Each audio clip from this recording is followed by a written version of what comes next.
Lucía salió de su escuela a plena luz del día y desapareció como si hubiera sido tragada por el aire.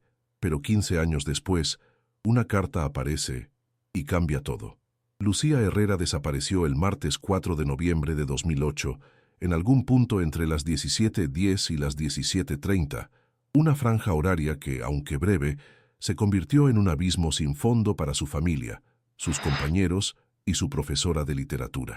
Tenía 17 años, vivía con sus padres en una casa de 2 plantas en el barrio El Alto, en 1900 San Pedro Cholula, y asistía desde hacía 3 años al Instituto Juárez, un colegio privado de aspecto colonial, con muros agrietados por el tiempo y un aire perpetuo a papel viejo, humedad y desinfectante. Lucía no era una adolescente problemática ni especialmente destacada. Se movía por la escuela con una especie de discreción premeditada, siempre con su suéter rojo de lana, el mismo que usaba incluso en los días más calurosos, y un cuaderno negro que cargaba como si fuera un diario secreto. Era delgada, muy pálida, con el cabello negro recogido en una trenza apretada. No hablaba mucho, pero escuchaba con atención. Tenía esa clase de presencia que parece callada, pero absorbe todo. Le gustaban los libros, los gatos, los lugares silenciosos, y en los últimos meses se había vuelto especialmente obsesiva con la poesía de autoras melancólicas. Pizarnik, Plath, Dickinson. Su madre decía que era una fase, pero su profesora, Mónica Dávila, intuía que había algo más denso latiendo en ese interior silencioso. Y esa intuición tan sutil al principio se volvió insoportable después del día en que Lucía desapareció para no volver jamás. Ese martes había sido como cualquier otro. Lucía había asistido a sus clases con normalidad, respondió al pase de lista, entregó una tarea a medias en la clase de historia, se quedó callada cuando se discutió un poema de Alfonsina Storni y pidió permiso para usar la biblioteca durante el recreo largo. Todo quedó registrado en los libros del colegio. Incluso intercambió algunas palabras con Sara y Rebeca, sus únicas amigas verdaderas, con quienes solía compartir el almuerzo bajo un árbol de jacaranda en el patio trasero. Según el testimonio de ambas, Lucía estaba extrañamente calmada, como si algo hubiera dejado de preocuparle. Había dicho que esa tarde no podía acompañarlas al centro porque tenía que terminar algo. No explicó qué. A las 16:50 fue vista por última vez dentro del campus, saliendo del ala de humanidades, con un libro en la mano. Según la bibliotecaria, eran los diarios de Sylvia Plath, y una expresión que describieron como si ya supiera que algo iba a pasar. La cámara de vigilancia de la entrada captó su figura saliendo sola, a las 17:11, con paso tranquilo, cruzando la calle Morelos en dirección a la parada de autobuses. Vestía el suéter rojo, su falda escolar y unos tenis grises gastados. Después de eso, nada. Ninguna cámara más la registró. Ningún conductor de autobús recordó haberla visto subir. Nadie en la calle reportó haberla encontrado. Y cuando su madre, Angélica, llamó a su celular a las 18:30, como hacía todos los días cuando Lucía tardaba más de lo habitual, la llamada fue directamente al buzón de voz. A las 20:00, después de verificar con amigas, vecinos y familiares, su padre, Mauricio, fue a la delegación de policía a reportar la desaparición. Lo que siguió después fue un desfile de negligencia, incertidumbre y conjeturas. Al principio, la policía sugirió que Lucía podría haberse fugado por problemas familiares o una relación amorosa oculta, pero no había rastros de conflicto en casa, ni novios secretos, ni mensajes sospechosos. Solo una habitación perfectamente ordenada, un diario lleno de versos extraños y una cama sin hacer. Durante los días siguientes se desplegó un operativo de búsqueda en las zonas aledañas al colegio. Se entrevistó a docentes, alumnos, personal de limpieza, choferes, vecinos. Se distribuyeron volantes con su rostro en blanco y negro por toda Cholula, Puebla y hasta en el aeropuerto. Su historia fue reseñada en noticieros locales y brevemente en una sección marginal de un programa de televisión, pero la atención pública duró poco. El caso no tenía sangre, no tenía pistas, no tenía nada que ofreciera espectáculo, solo un misterio opaco que se volvió más y más pesado con el pasar de las semanas. Las amigas de Lucía entraron en terapia. La madre cayó en una depresión que la llevó a internarse un tiempo. El padre dejó su trabajo como técnico en refrigeración y comenzó a beber. La familia se fue desintegrando lentamente, como si su estructura dependiera del orden rutinario que Lucía había mantenido con su presencia silenciosa. Pero hubo alguien que no dejó que el caso se enfriara del todo. La profesora Mónica Dávila, quien había sido su tutora durante 2 años, nunca aceptó la versión oficial de adolescente desaparecida sin causas claras. En su fuero interno, algo le decía que Lucía había intentado decirle algo en las semanas previas. Recordaba miradas prolongadas, dudas no expresadas, pequeñas pausas en clase justo cuando se tocaban temas sobre el alma, la muerte o el aislamiento. Recordaba haber encontrado una hoja doblada dentro de un libro de clase, escrita con una letra nerviosa que no parecía del todo de Lucía, donde se leía: «Usted va a encontrar la carta cuando yo ya no esté». Mónica la había tirado, pensando que era una broma, y eso la perseguía. Ese remordimiento no la dejó dormir bien por años. Tanto así que en abril de 2023, 15 años después de la desaparición, cuando encontró un sobre sin remitente en su casillero personal del colegio, supo, antes de abrirlo, que era de Lucía. El sobre estaba amarillento, cerrado con pegamento seco, y dentro había una carta escrita a mano, fechada el 3 de noviembre de 2008. La carta tenía el mismo tipo de papel que usaba el colegio en los formularios de tareas en 2008, una hoja opaca con líneas azul claro y el sello del Instituto Juárez en la ciatos, esquina inferior derecha.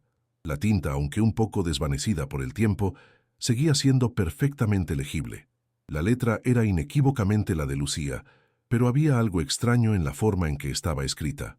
Era su caligrafía, sí, pero mucho más angulosa, como si hubiera estado apurada o nerviosa. Mónica leyó la fecha, 3 de noviembre de 2008, y sintió un escalofrío que le recorrió la columna entera. Esa carta había sido escrita la víspera de la desaparición, pero jamás se entregó. Jamás se mencionó, jamás se supo que existía, cómo había llegado al casillero, porque justo ahora, 15 años después, la hoja comenzaba sin saludo. No decía «estimada profesora» ni «querida Mónica». Iba directo al grano, como si Lucía supiera que no había tiempo para cortesías. «Si alguien más está leyendo esto», comenzaba, «probablemente ya no estoy. No es que quiera irme, pero hay algo que no sé cómo detener. Es como una sombra, como una idea que se vuelve real cada vez que pienso en ella. Sé que suena absurdo, pero siento que alguien me está observando, no desde fuera, sino desde adentro de mí, como si hubiera algo en mí que no es mío». Mónica tuvo que sentarse. Apretaba la hoja con fuerza, como si temiera que desapareciera si la soltaba. La carta continuaba con frases cada vez más desconcertantes. «He estado soñando lo mismo durante semanas. Estoy en la biblioteca, sola. Todo está en silencio, excepto por un reloj que no se mueve. Siempre hay una puerta al fondo que no estaba. Antes una puerta pequeña, como de armario, pero hecha de metal oxidado. Cada vez que intento acercarme, me despierto con un dolor de cabeza terrible. Ayer, cuando fui a dejar el libro de Plath, la biblioteca estaba vacía. Vi esa misma puerta, en el mismo lugar. No me acerqué, solo la miré. Y creo que alguien del otro lado también me estaba mirando. La carta no tenía despedida. Terminaba con una frase escrita en letras mayúsculas, con fuerza. «Si mañana desaparezco, no fue un accidente. Mónica». Sintió que el mundo giraba lentamente hacia un vacío. Se levantó de golpe, fue al despacho del director, exigió ver las cámaras de seguridad del día anterior. Las grabaciones mostraban con claridad que nadie, absolutamente nadie, se había acercado a su casillero. ¿Cómo había llegado entonces esa carta? ¿Quién la había guardado allí después de 15 años? En las semanas siguientes, Mónica decidió no entregar la carta a la policía. No confiaba ya en nadie. Había aprendido que los detalles más importantes suelen ser descartados por quienes solo buscan archivos cerrados y expedientes resueltos. Copió la carta a mano en su cuaderno personal, la escaneó, la plastificó y la escondió entre las páginas de un libro de cuentos de Julio Cortázar que guardaba bajo llave en su casa. Luego comenzó su propia investigación, de forma discreta. Visitó a excompañeros de Lucía, habló con las bibliotecarias que aún trabajaban allí, revisó antiguos cuadernos, listas de préstamos de libros, incluso inspeccionó el mobiliario del aula 3B, donde Lucía solía tomar clases. Fue en esa aula donde encontró algo más. Detrás del pizarrón, oculto bajo una capa delgada de pintura, había un pequeño dibujo grabado con cuchilla. Una figura de una niña con los ojos negros, sin pupilas, y una puerta metálica detrás de ella. Nadie recordaba haberlo visto antes. Cuando preguntó a los conserjes si alguien había pintado o reparado esa pared en los últimos años, uno de ellos, ya jubilado, recordó algo extraño. Esa aula siempre fue rara. La pintura se descascara más rápido ahí. Cada vez que la arreglábamos, alguien volvía a rayarla. Lo más perturbador ocurrió el 2 de mayo de ese año, cuando Mónica decidió volver sola, al final del turno, a la biblioteca del instituto. Quería verificar si esa puerta que Lucía mencionaba en la carta realmente existía, o si era un símbolo en su mente. La biblioteca estaba tal como la recordaba: estantes de madera con etiquetas antiguas, una lámpara colgante que parpadeaba cuando se encendía, y el mismo aroma entre humedad y papel envejecido. Revisó todo el perímetro, tocó las paredes del fondo, tomó fotos, y justo al lado del archivero de consulta, una esquina mal iluminada que nunca había prestado atención, notó algo que jamás había visto antes: una rendija rectangular de unos 40 centímetros, cubierta por una lámina metálica con tornillos oxidados. No parecía una puerta propiamente dicha, pero sí una abertura hecha con intención. No se atrevió a tocarla. En su lugar tomó nota de las medidas, regresó a casa y comenzó a buscar planos del edificio original. Los planos del Instituto Juárez, fechados en 1942, revelaban algo inquietante. La biblioteca no estaba en la estructura original. Había sido construida sobre lo que antes fue el archivo de la rectoría y aún antes un consultorio médico del convento que existió allí en el siglo XIX. En los planos más antiguos, ese rincón donde ahora estaba la rendija aparecía como una cámara, pequeña, cerrada, sin acceso directo, un hueco olvidado, un vacío estructural que nadie había tocado en décadas. Mónica sintió que algo se tensaba en su interior. No podía explicar qué exactamente, pero la sensación era la misma que describía Lucía en la carta, como si algo me mirara desde adentro. ¿Y si Lucía nunca salió del colegio? ¿Y si no desapareció afuera, sino dentro de esas paredes? Mónica decidió no comentar nada de esto con los directivos del colegio. A esas alturas, después de 1900, tantos años y tantos silencios institucionales, había comprendido que lo que ella buscaba no era justicia administrativa ni respuestas oficiales. Lo que quería, lo único que no la dejaba dormir, era entender. Entender por qué, después de 15 años, Lucía seguía tan viva en su memoria como aquel martes a las 5 de la tarde. Entender qué quería decir aquella carta, por qué había mencionado una puerta que parecía existir físicamente, por qué su letra había cambiado, por qué esa sensación, extraña de ser observada desde adentro, parecía tan exacta, tan visceral. Así que comenzó a investigar el antiguo convento sobre el que fue construido el colegio. No fue fácil. Los archivos históricos eran escasos, fragmentados, y en su mayoría estaban en manos de instituciones eclesiásticas poco dispuestas a colaborar, pero Mónica era obstinada. Encontró en una hemeroteca una serie de documentos que hablaban del uso del convento durante la década de 1930, cuando fue brevemente convertido en una clínica experimental para trastornos nerviosos de mujeres jóvenes. El lenguaje era arcaico, clínico, casi sádico. En los informes figuraban términos como curas de aislamiento, retención terapéutica y ajustes conductuales por medio de silencio prolongado. No había nombres de pacientes, solo números y fechas, pero uno de los esquemas arquitectónicos mostraba una pequeña cámara subterránea bajo la zona del archivo, la misma donde ahora estaba la rendija metálica que Mónica había descubierto. Esa cámara no tenía ventanas ni salida exterior. Medía menos de 3 metros cuadrados. La sola idea de que una adolescente pudiera haber desaparecido hacia adentro del colegio Era, por supuesto, absurda para cualquier mente racional.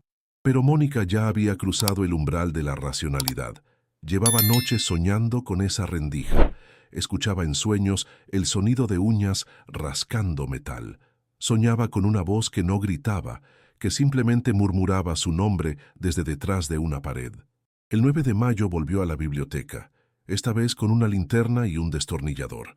Era sábado y el colegio estaba cerrado. Usó una llave antigua que aún conservaba del tiempo en que era coordinadora de área. Entró sin hacer ruido, con los latidos golpeándole en los oídos. Frente a la rendija metálica, dudó. ¿Qué esperaba encontrar? ¿Una cámara secreta? ¿Un espacio oculto? ¿Restos? Nada. Aflojó 2 tornillos antes de detenerse por completo. Dentro de la abertura, lo que vio no fue una habitación, sino un hueco profundo, una especie de ducto vertical que descendía como un pozo, pero sin agua. El haz de la linterna no llegaba al fondo, pero sí iluminó algo pegado a la pared interior del conducto. Una tela roja, enredada entre 2 clavos oxidados. Era un fragmento de lana, del mismo tono que el suéter que Lucía llevaba el día que desapareció. Mónica no gritó, no llamó a nadie. Se quedó ahí, temblando, durante varios minutos. Luego volvió a sellar la rendija, guardó el pedazo de tela en una bolsa con cierre hermético y se fue sin decir palabra. Esa noche no pudo dormir. Revisó todas las fotos antiguas de Lucía, todos los informes policiales, todos los archivos que tenía guardados en carpetas desde hacía años, y algo comenzó a cuajar en su mente. No una teoría, sino una intuición brutal. Lucía había estado dejando pistas. No había desaparecido de forma aleatoria. Había estado buscando algo, quizás una manera de mostrar lo que había descubierto, o de advertirle a alguien, tal vez a ella. La carta, el dibujo detrás del pizarrón, el libro de Sylvia Plath que nunca fue devuelto, los símbolos repetidos en su cuaderno, todo apuntaba al mismo lugar, a esa zona del colegio donde nadie iba, donde algo fue ocultado y olvidado hace décadas. Pero también surgía otra posibilidad, más inquietante aún. ¿Y si Lucía nunca salió de allí porque alguien se aseguró de que no saliera? ¿Y si su desaparición no fue un misterio, sino un crimen cuidadosamente encubierto? Después de encontrar aquel fragmento de lana, Mónica no pudo seguir fingiendo normalidad. Durante los días siguientes, su comportamiento comenzó a volverse errático. Sus colegas lo notaron primero en pequeños detalles. Olvidaba reuniones, respondía de forma cortante, se encerraba en la sala de profesores durante los recreos. La directora le ofreció una licencia médica temporal que Mónica rechazó sin siquiera considerarla. En su lugar, solicitó acceso a los archivos administrativos históricos del colegio, alegando que estaba trabajando en una crónica institucional. Fue una excusa torpe, pero funcionó. Durante horas se sumergía en carpetas polvorientas, listados de personal, reportes de mantenimiento, actas olvidadas de reuniones. Y ahí, entre los papeles amarillentos del año 1992, encontró algo que la hizo detenerse. Un nombre: Padre Octavio Varela. El documento mencionaba su nombre como responsable del mantenimiento del ala antigua del colegio, justo antes de la remodelación que dio origen a la biblioteca actual. Había una anotación en tinta azul al margen: sótano clausurado por filtraciones. Se tapió entrada en marzo. La palabra sótano no aparecía en ningún plano reciente. Mónica sintió que el aire le pesaba en el pecho. Tenía que encontrar a ese hombre. No fue difícil rastrearlo. Octavio Varela vivía en un barrio cercano, retirado desde hacía años. Tenía 84 años, estaba parcialmente sordo y caminaba con dificultad, pero recordaba perfectamente el colegio. Cuando Mónica se presentó en su puerta y le mostró una copia del acta, él no pareció sorprendido. La invitó a pasar, le sirvió un café frío y comenzó a hablar como si hubiera estado esperando esa visita desde hacía décadas. Ese lugar, dijo señalando la hoja, no debió haberse abierto nunca. Había algo en ese sótano que ponía nerviosa a la gente. No me refiero a fantasmas ni cosas de esas. Era otra cosa, un silencio demasiado denso, un frío que venía de abajo, aunque afuera hiciera calor. Mónica Leff Preguntó si recordaba algo inusual durante la clausura. Octavio la miró durante un largo rato y luego asintió. Encontramos una caja de madera, sellada. La abrimos por curiosidad. Estaba vacía, pero tenía símbolos tallados. Cruz, estrella, triángulo invertido. Luego de eso, las luces del colegio empezaron a fallar. La gente decía que eran coincidencias, pero yo soñaba con esa caja. Por eso pedí que tapiaran todo, para no pensar más en eso. El testimonio de Octavio no era concluyente, pero reforzaba algo que Mónica ya sentía como una certeza íntima. En ese colegio había algo enterrado, olvidado, tapado a propósito, algo que Lucía, de algún modo, había descubierto. ¿Qué tan profundo había llegado la chica en su investigación? ¿Había dejado otras pistas? Mónica volvió a revisar el cuaderno de notas que Lucía usaba para sus clases de literatura. Lo había guardado en una caja de cartón, entre trabajos escolares y copias corregidas. Al principio parecía normal. Ejercicios, anotaciones, citas textuales. Pero hacia las últimas páginas, la letra de Lucía cambiaba. Se volvía más inclinada, irregular, casi compulsiva. Había dibujos de pasillos estrechos, mapas mal hechos de lo que parecía ser una planta subterránea, y frases sueltas. El aire no es aire, la biblioteca respira. Debajo, todo es más antiguo de lo que dicen. En una de las hojas había una palabra escrita al revés, sacrificio, y debajo, una línea trazada con tanta fuerza que había roto el papel.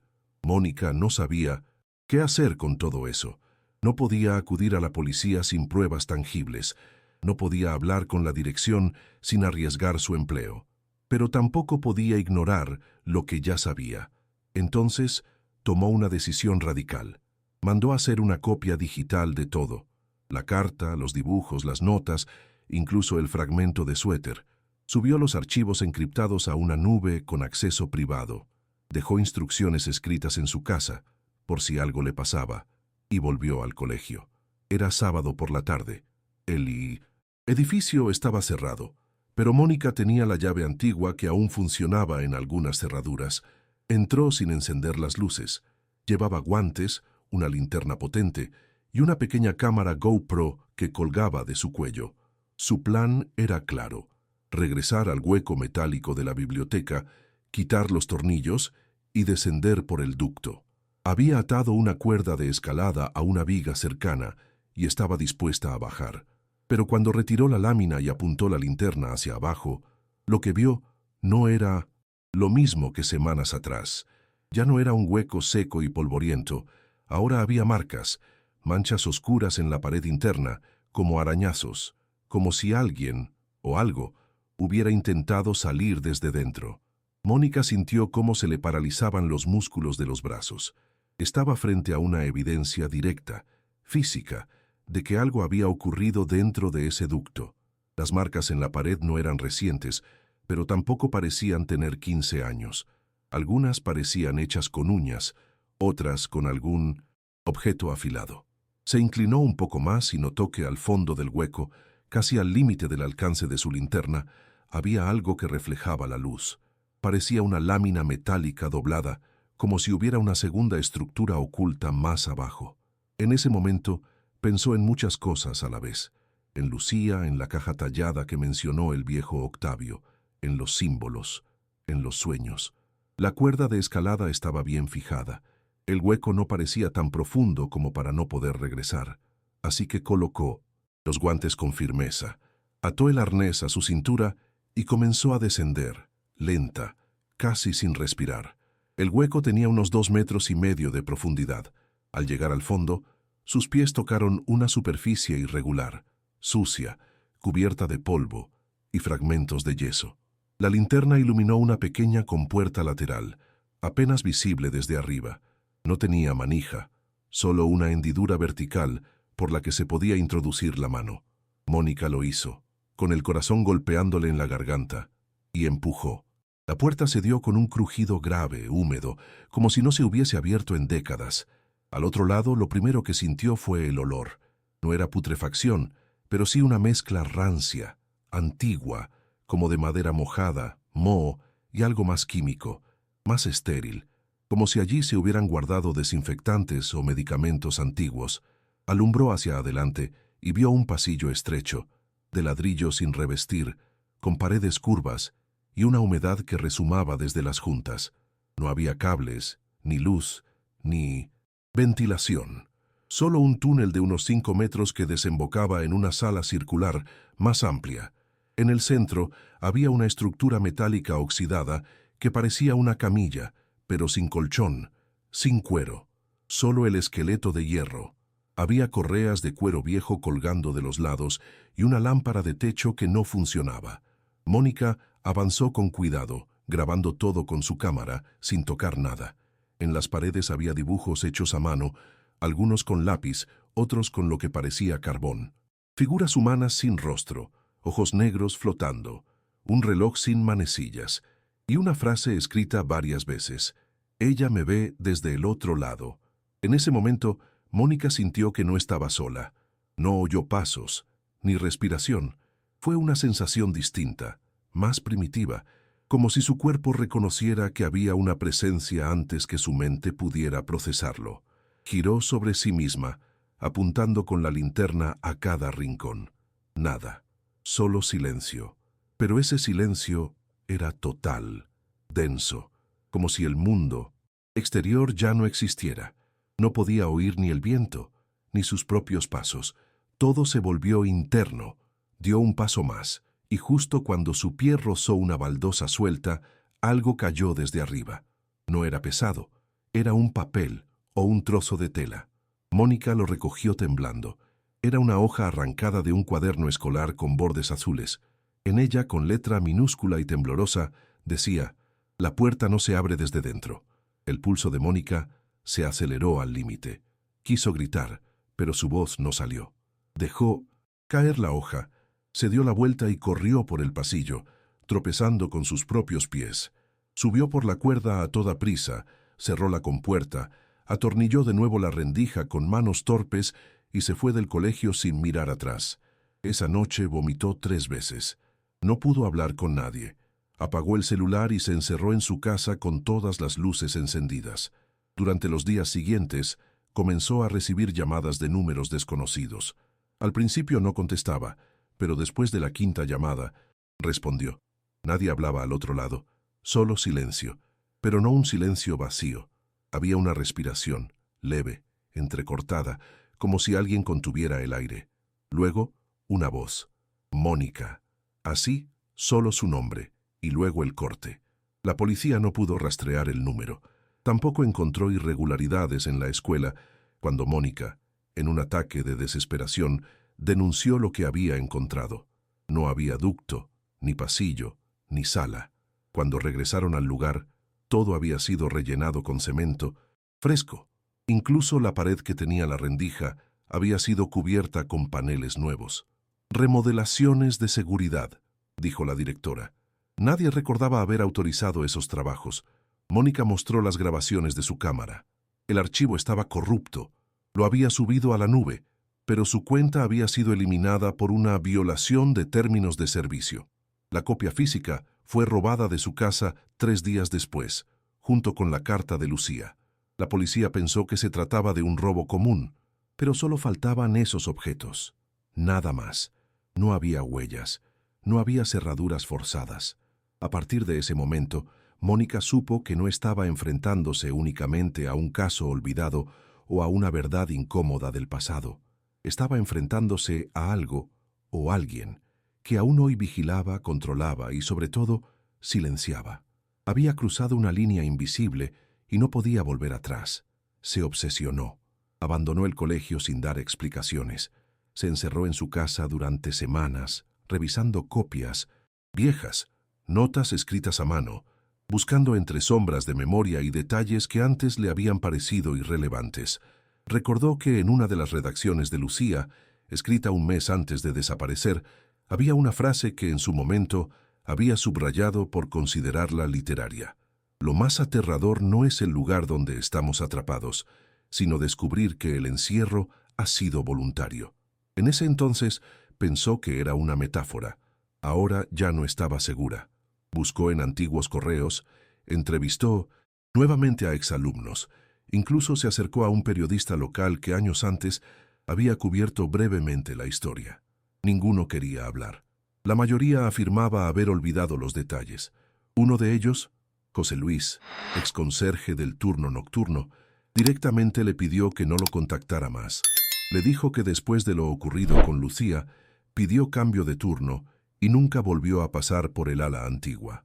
No es que me diera miedo el colegio, le dijo en voz baja. Es que sentía que algo en mí cambiaba cuando estaba ahí. Como si el edificio pensara por mí. Fue esa frase, como si el edificio pensara por mí, la que llevó a Mónica a buscar otro tipo de registros. Comenzó a investigar edificios con historia similar. Escuelas construidas sobre hospitales abandonados, conventos reaprovechados, instalaciones estatales que ocultaban sótanos cerrados. Descubrió que no era la única.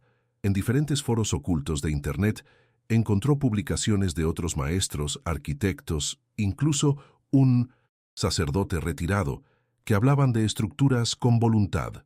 Algunos mencionaban zonas del edificio donde las brújulas fallaban, lugares donde los relojes se detenían o los animales se negaban a entrar. Un arquitecto argentino hablaba de espacios parasitarios, ambientes que no aparecían en los planos, pero que se formaban con el tiempo, como si el edificio los necesitara para sobrevivir.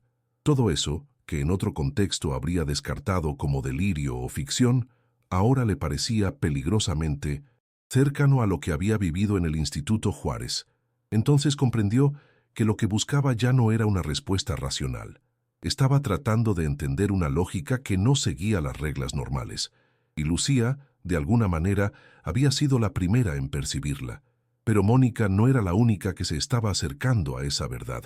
Una tarde de junio, recibió un sobre sin remitente, exactamente igual al de la carta original.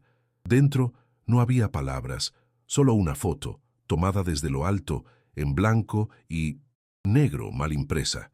Era una imagen de la sala circular que había encontrado bajo la biblioteca, pero vacía. En el centro se veían marcas en el suelo, como si algo o alguien hubiera sido arrastrado. En la parte inferior de la imagen, escrita a mano con marcador negro, una fecha, 03-11-08, el día antes de la desaparición de Lucía. Mónica no entendía cómo era posible. Ella había estado ahí. Esa imagen solo podía haber sido tomada desde un ángulo imposible, desde una altura para la que no existía estructura visible. Y además, ¿quién la había tomado? ¿Quién se la enviaba ahora? Comenzó a sospechar que alguien había estado observándola desde el principio, no para impedir que descubriera la verdad, sino para medir hasta dónde era capaz de llegar. La sensación no era de amenaza, sino de advertencia, como si le dijeran, estás muy cerca, decide si quieres seguir. La decisión la tomó esa misma noche. Quemó todos los papeles que había acumulado, borró los archivos digitales, cerró sus redes sociales y abandonó Puebla al amanecer del día siguiente. No dejó nota, ni aviso, solo una caja pequeña con una copia de la carta de Lucía, que envió por correo a una exalumna que estudiaba periodismo en Ciudad de México. Dentro, dejó un mensaje escrito a mano. Si algo me pasa, contá esto. No lo adornes, no inventes, solo contá lo que sabes. Nadie volvió a ver a Mónica Dávila después de esa semana.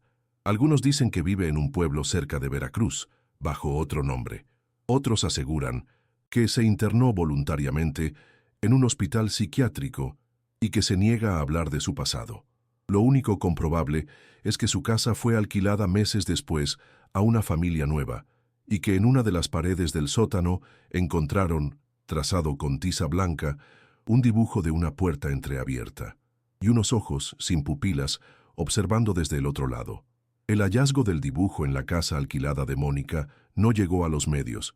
La familia que lo encontró, una pareja con 2 hijos pequeños recién mudados desde Atlixco, pensó que era una travesura o una broma pesada del anterior inquilino.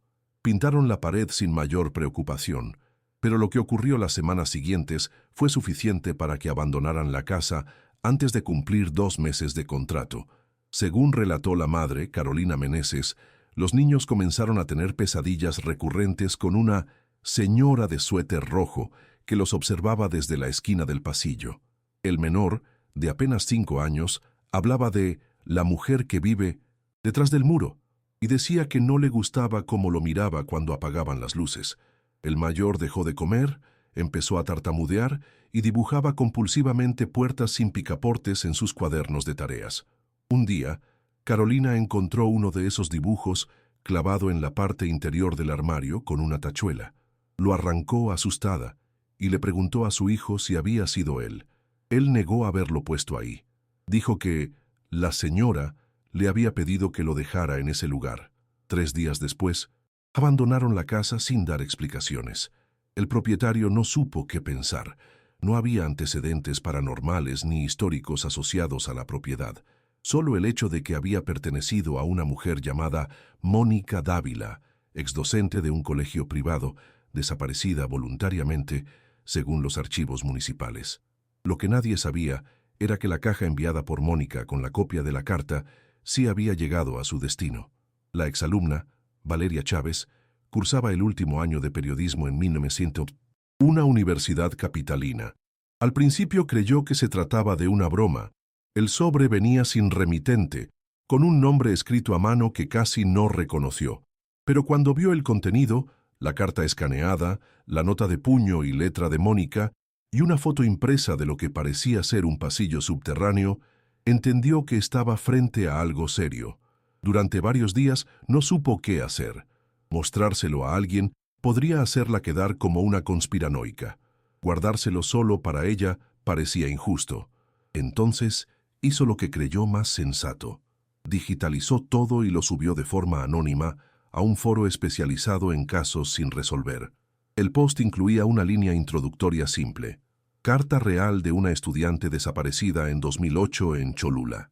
Su profesora recibió esto 15 años después. Nadie sabe por qué. El texto no tardó en volverse viral. En menos de 48 horas, el foro recibió miles de visitas. Algunos decían que era falso, una campaña de marketing viral. Otros comenzaron a vincularlo con desapariciones similares en otras ciudades, con símbolos parecidos, con teorías sobre edificios con conciencia. Pero lo que Valeria no esperaba era recibir un mensaje privado de un usuario registrado bajo el nombre Arquitectura Viva 93. El mensaje era corto pero directo. Esa carta no es la única. Hay más. Y sé dónde están. Intrigada respondió. El usuario, que más tarde se identificó como Tomás C., decía haber trabajado en la remodelación del Instituto Juárez durante los años 2015 y 2016, en 1900, una ampliación que incluía reforzamiento de cimientos y modernización del ala sur. Según su testimonio, durante las excavaciones encontraron una caja de madera sellada, llena de papeles húmedos, libros viejos y varios cuadernos escolares. Los obreros no dijeron nada. El director de obra ordenó que lo sellaran todo, que nadie tocara nada. Pero Tomás había tomado una libreta de curioso. En ella había anotaciones de varias alumnas, dibujos, símbolos y una fecha escrita al final de cada página. 0311-08. Ninguna de las chicas era Lucía, escribió, pero todas hablaban de ella, como si hubieran tenido sueños parecidos, como si algo las conectara con esa fecha. Algunas escribían, yo no soy Lucía, pero escucho su nombre todas las noches. Valeria no supo cómo reaccionar. Era posible que otras estudiantes hubieran tenido experiencias similares y que sus cuadernos hubieran terminado enterrados bajo el colegio. ¿Por qué nadie había hablado de esto antes? ¿Por qué los administradores del 1906 colegio tapaban sistemáticamente cualquier evidencia? La información que Tomás le proporcionó era escasa, pero incluía una dirección, una bodega abandonada en las afueras de Puebla donde, según él, se habían guardado documentos desechados de la obra antes de su clausura. Era una nave industrial olvidada, sin luz eléctrica, con el techo parcialmente colapsado. Valeria decidió ir. No lo dijo a nadie. Llevó su celular, una linterna y una grabadora de voz. Entró sola, con el corazón latiendo como a tambor. Dentro, entre montones de papeles húmedos, encontró una caja de plástico sellada con cinta. Al abrirla, el olor a moho casi la hizo vomitar, pero lo que había adentro la dejó paralizada. Decenas de hojas escritas a mano, de distintos tipos de caligrafía, diferentes colores de tinta, diferentes fechas, pero todas sin excepción, mencionaban el nombre de Lucía Herrera. Algunas con admiración, otras con miedo, otras con culpa. Una decía, yo la empujé. Otra, ella me pidió que cerrara la puerta. Otra más, Lucía no fue la primera, pero sí la última que quiso resistirse. Valeria pasó horas sentada en el suelo de aquella bodega, rodeada por las voces silenciosas de decenas de adolescentes que en distintos años habían escrito sobre Lucía como si fuese una figura omnipresente en sus vidas. No había fechas coherentes ni autoras identificables, solo firmas anónimas o iniciales dispersas, como si quienes escribieron aquellas páginas no quisieran ser recordadas, pero tampoco olvidadas. Algunas hojas estaban decoradas con símbolos que ella ya había visto: triángulos invertidos, ojos sin pupilas, relojes detenidos, puertas abiertas en mitad del vacío. Una decía, cuando me llamaron, escuché su voz. Otra, más desgarradora, decía, Lucía no está perdida, está despierta. Y nosotros dormimos. El aire en la bodega era espeso, como si esas palabras hubieran sido absorbidas por las paredes, por el concreto, por cada rincón de ese lugar olvidado. Valeria no podía comprenderlo del todo, pero sentía que lo que tenía entre manos ya no era solo un caso de desaparición, sino una especie de fenómeno silencioso, repetitivo, una cadena de ecos que se arrastraban a través del tiempo. Grabó todo con su celular, tomó fotos de cada cuaderno y hoja legible, y guardó cuidadosamente la caja. Al salir, no notó que una de las cámaras de seguridad de una nave vecina la había registrado. Esa misma noche, comenzó a editar el material. Había decidido que haría una serie documental. No era algo profesional, pero sentía que debía contar lo que había encontrado. El primer episodio lo tituló La puerta sin manija y narraba desde la carta recibida por Mónica Dávila hasta el hallazgo de la bodega. Subió el video a una plataforma gratuita, lo compartió de forma anónima y se desconectó para descansar. Cuando despertó al día siguiente, el video tenía más de 120,000 visualizaciones. Había comentarios de todo tipo, desde quienes la acusaban de fabricar una historia de horror, hasta personas que decían haber soñado con Lucía aunque no sabían quién era. Un comentario en particular la dejó helada. Decía, yo estuve en esa sala. No era la única. Nadie nos escuchaba. Ella hablaba con las paredes. El usuario que lo escribió no tenía foto ni publicaciones anteriores. Al intentar contactarlo, el perfil ya había sido eliminado. Esa misma tarde, Valeria recibió un sobre debajo de la puerta de su departamento. Dentro había solo una hoja, con una caligrafía que no reconocía. Decía, las puertas que se abren hacia adentro también pueden cerrarse desde afuera. Ten cuidado. Desde ese momento, Valeria comenzó a tener la misma sensación que Mónica años antes. No estaba sola. No se trataba solo de vigilancia externa, de ojos sobre ella.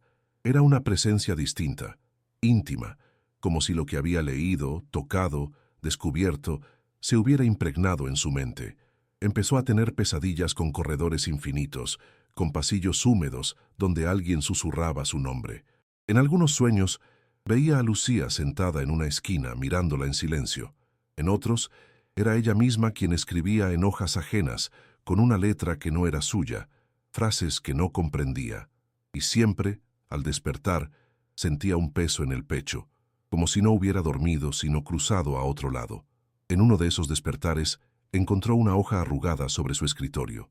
No la recordaba haber escrito. Decía, no lo digas todo. Hay cosas que duelen más cuando se nombran. Valeria empezó a sentir miedo, el tipo de miedo que no tiene causa concreta, pero que se instala en el cuerpo como una segunda piel. Dejó de salir de noche. Cambió de número. Compró una segunda línea para uso exclusivo del proyecto. Fue entonces cuando recibió un mensaje de voz, sin remitente. La grabación duraba 30 segundos. Era una voz femenina muy joven que decía lo siguiente: no estás equivocada, pero no preguntes por mí, pregunta por las otras, las que vinieron después, las que aún escriben. Luego, una especie de sonido rasgado, como uñas contra cartón, y silencio. Valeria compartió este audio en su siguiente episodio, el segundo de la serie, titulado El eco en la piedra. A esa altura, su canal ya tenía miles de suscriptores, algunos genuinamente interesados, otros solo por morbo.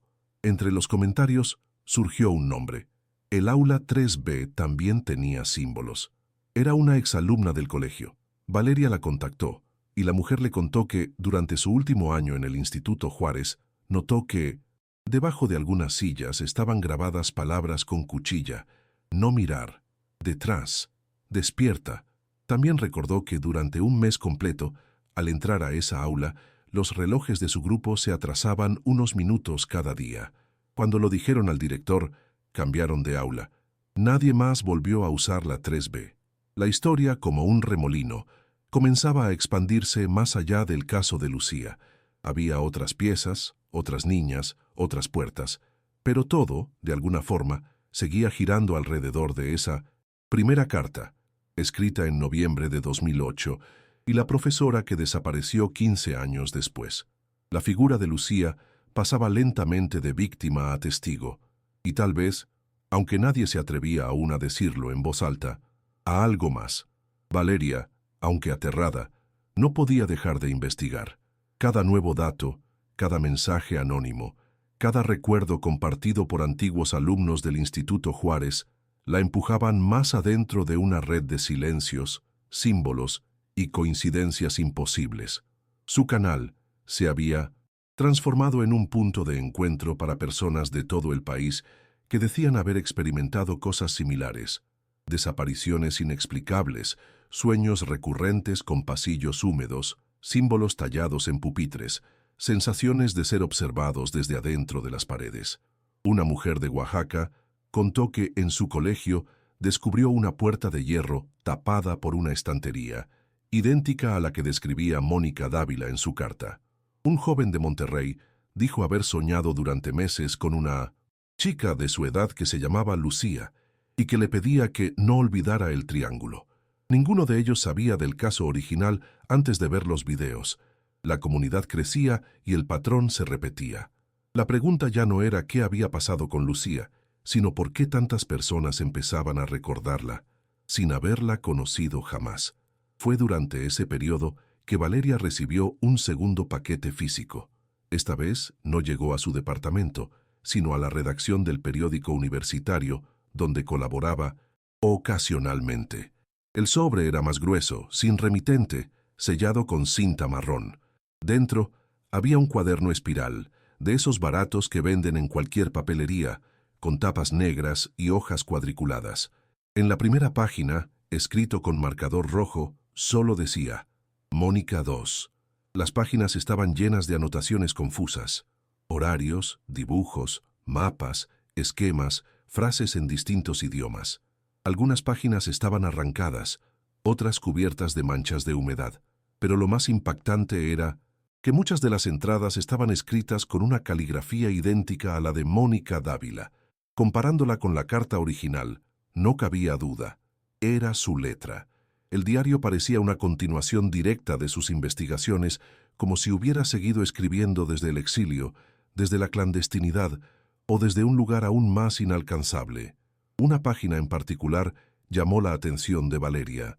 Tenía solo una frase, escrita en mayúsculas: no es un lugar, es una idea que se volvió espacio. Ese concepto la obsesionó. Comenzó a buscar conexiones entre arquitectura, simbología y psicología del espacio. Descubrió ensayos académicos sobre la memoria espacial compartida, experimentos soviéticos sobre zonas cognitivamente disruptivas y artículos esotéricos que hablaban de lugares vivos, capaces de reproducir patrones, sueños e incluso personalidades. La idea era absurda, pero cada testimonio que recibía encajaba en esa lógica. ¿Y si Lucía no había sido absorbida por un lugar físico, sino por una estructura que replicaba obsesiones, miedos o deseos?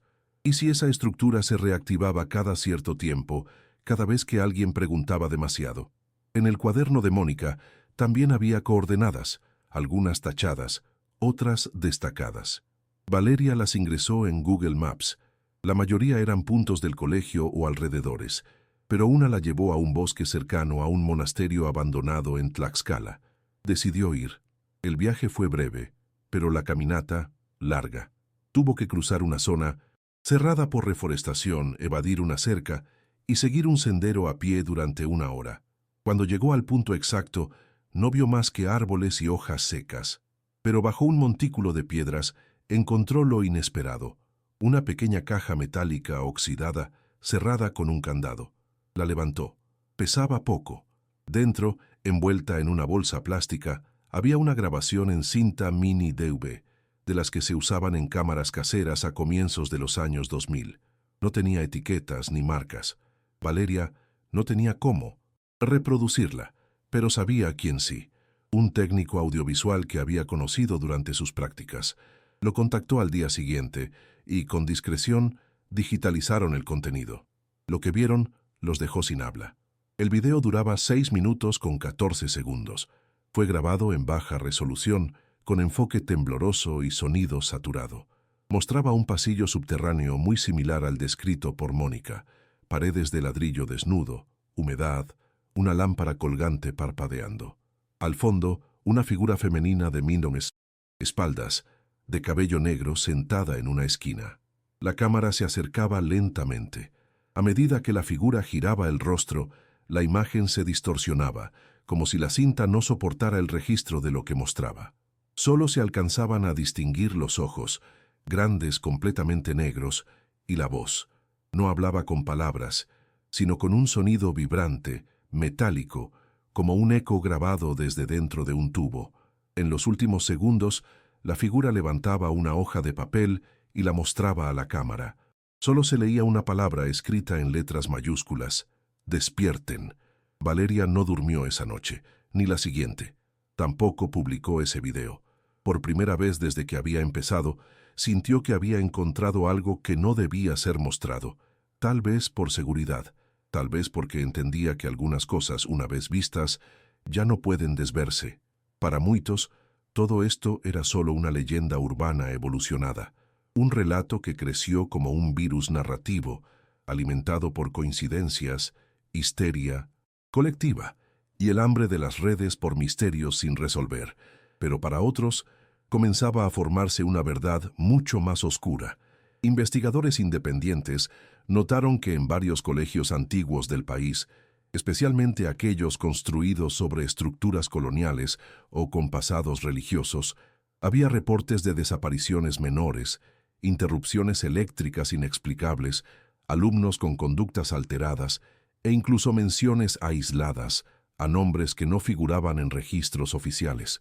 Uno de estos casos ocurrió en 1997, en Guanajuato. Una estudiante de 16 años desapareció durante el recreo, dejando atrás solo una hoja arrancada de su cuaderno con la palabra «Observa». Otro, en 1983, en Morelia, describía a una joven que aseguraba que una puerta en la biblioteca respiraba.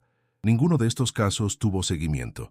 Todos fueron clasificados como abandonos voluntarios, enfermedades mentales o confusiones administrativas. Pero los nombres, los símbolos, las fechas, comenzaban a formar una telaraña imposible de ignorar. Valeria reunió toda esta información, pero ya no como parte de un proyecto público. Después de la aparición del canal 03N08 y el uso de su contenido sin permiso, comprendió que había fuerzas que operaban por su cuenta, más allá de lo humano o lo éticamente aceptable. No sabía si quienes manejaban el canal eran parte de algo mayor o simplemente imitadores peligrosamente informados, pero sí sabía que alguien estaba intentando replicar lo que había comenzado con Lucía, y que la línea entre el archivo, la ficción y la realidad se había disuelto. Empezó a recibir mensajes con videos sin origen rastreable. En uno de ellos, una cámara se movía por un pasillo angosto, con las paredes cubiertas de papel periódico. Al fondo, una figura femenina estaba de pie, inmóvil. Tenía el cabello trenzado y un cuaderno negro en las manos. Cuando la cámara se acercaba, la figura levantaba la cabeza. No tenía rostro, solo una superficie lisa, como de porcelana, sin moldear. El video terminaba con un zumbido agudo y una pantalla en negro. Duraba 2 minutos y 3 segundos, igual que la duración exacta de la grabación original que Valeria había escondido. Había algo que comenzaba a repetirse con demasiada precisión. Códigos temporales, duraciones exactas, palabras clave. Las frases «no abras», «ella sigue ahí», «detrás de la pizarra» y «despierten» aparecían en videos de usuarios diferentes, en foros de países distintos, incluso en idiomas donde no deberían tener sentido. Un perfil en portugués mencionaba a una menina de casaco vermelho que aparecía frente a las escuelas cerradas. Otro en francés hablaba de «la fille qui murmure sous les murs». Ninguno de estos usuarios tenía actividad previa, ni historial visible. Era como si surgieran del mismo lugar, un vacío compartido. La figura de Lucía ya no era un caso local, ni siquiera nacional. Se había vuelto un arquetipo translingüístico, una presencia que emergía en estructuras viejas, pasillos, húmedos, aulas sin ventanas. Donde hubiera silencio y repetición, aparecía ella. En uno de los últimos mensajes que Valeria recibió antes de desaparecer de la red, un usuario le escribió: «Estás viendo solo la parte iluminada. Hay más, debajo de la línea del tiempo donde nadie busca». La frase no tenía sentido en un inicio, pero ella la interpretó como una advertencia sobre los registros oficiales. Decidió buscar en archivos físicos de escuelas cerradas, en bibliotecas comunitarias donde aún se conservaban libros de actas escritos a mano. Lo que encontró fue aterrador. En varias instituciones, en distintos puntos del país, existían registros de una estudiante llamada Lucía Herrera, con fechas distintas, pero con patrones similares. En algunos casos, la ficha desaparecía tras un año. En otros aparecía como trasladada sin registro de nuevo destino. En todos, había una anotación marginal con una palabra común: interrupción. No había fotos, ni notas médicas, ni motivos de salida. Solo el nombre, la edad, la mención a un comportamiento introspectivo y esa palabra final, interrupción. La conclusión, aunque no podía decirla en voz alta, era evidente. Lucía no era una sola, o mejor dicho, lo que llamaban Lucía se manifestaba en distintos lugares, con distintas personas, pero con la misma esencia. No era una persona que desapareció, era una conciencia que aparecía. Valeria comprendió entonces que no podía seguir, que el límite entre investigar y ser parte se había cruzado, hacía mucho, pero también supo que todo tenía un patrón, y que el patrón estaba por repetirse. Faltaban pocos días para el 3 de noviembre, 15 años exactos desde la primera carta, y algo, en el fondo del aire, parecía prepararse. El 3 de noviembre de 2023 llegó como cualquier otro día. Era viernes, cálido, sin presagios evidentes. En el Instituto Juárez se celebraba un nuevo aniversario de fundación, y pocos recordaban ya el nombre de Lucía Herrera. Para los más jóvenes, si acaso, era una anécdota vaga que algún profesor evitaba comentar. A las 17:13, la hora exacta en que se la vio por última vez en 2008, el sistema de cámaras del ala sur se congeló durante 6 minutos con 14 segundos. Cuando volvió, una puerta que llevaba años sellada apareció abierta. Nadie reclamó responsabilidad. Nadie quiso investigar. La cerraron con cadenas nuevas al día siguiente y anotaron intervención de rutina en el informe. Pero un auxiliar de mantenimiento tomó una foto con su celular antes de que volvieran a cerrarla. Mostraba una silueta borrosa, femenina, saliendo por el marco, con lo que parecía ser un cuaderno en la mano. Mientras tanto, a cientos de kilómetros, el canal 03MT8 publicó un video silencioso. El título solo decía «Última interrupción». La imagen mostraba una habitación vacía de ladrillo, iluminada por una lámpara parpadeante. En el centro, una silla metálica. En la esquina inferior, un reloj marcaba las 17:13. Nada más ocurría, pero al minuto 6 con 14 segundos, una voz suave susurraba: «Ya pueden abrir la puerta». Ese fue el último contenido del canal. Al intentar ingresar días después, la página había sido eliminada. Solo quedaba una imagen estática, una carta arrugada con tinta corrida y una palabra irreconocible en el centro, como si se estuviera borrando a sí misma. Valeria fue reportada como desaparecida esa misma noche. Sus pertenencias quedaron intactas, pero su celular y computadora habían sido apagados a las 17:13. Sobre su escritorio, una hoja, escrita con tinta azul, decía: «Yo no la busqué. Ella me encontró». La investigación no avanzó. El caso se cerró como retiro voluntario. Lo mismo dijeron de Mónica. Lo mismo de Lucía. No hubo notas oficiales, solo un rumor persistente. Algunos alumnos nuevos aseguraron haber visto a una joven en el aula 3B, sentada en la tercera fila junto a la ventana. A veces escribía, a veces solo miraba al frente. Con el tiempo, la figura de Lucía dejó de ser una persona. Se volvió símbolo. No era solo una chica desaparecida. Era una grieta que aparecía donde nadie la esperaba.